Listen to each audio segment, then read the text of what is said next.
June 29 വിശുദ്ധ പത്രോസ് പൗലോസ് ലേഖനമാണ്.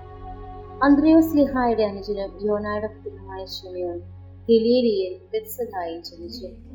വിവാഹിതനായ ഇദ്ദേഹം ഈശോയുടെ 12 ശിഷ്യന്മാരിൽ പ്രധാനിയായിരുന്നു. സഭയുടെ അടിസ്ഥാനം തുടങ്ങിയത് ഈ പത്രോസ് ലിഹായാണ്. സ്വർഗരാജ്യത്തിന്റെയും നരകവാതിലുകളെയും താക്കോൽ കൊടുത്ത് ഭൂമിയിൽ ചെയ്തത് എല്ലാം സ്വർഗത്തിലും ചെയ്യപ്പെടുമെന്ന് ഈശോ ഈ വിശുദ്ധനോട് പറഞ്ഞു.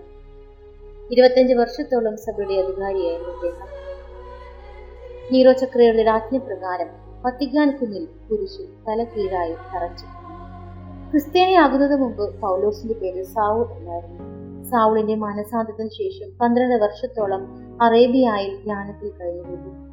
ക്രിസ്തുവിന്റെ ദൈവത്വം പ്രസംഗിക്കുകയും ചെയ്തു.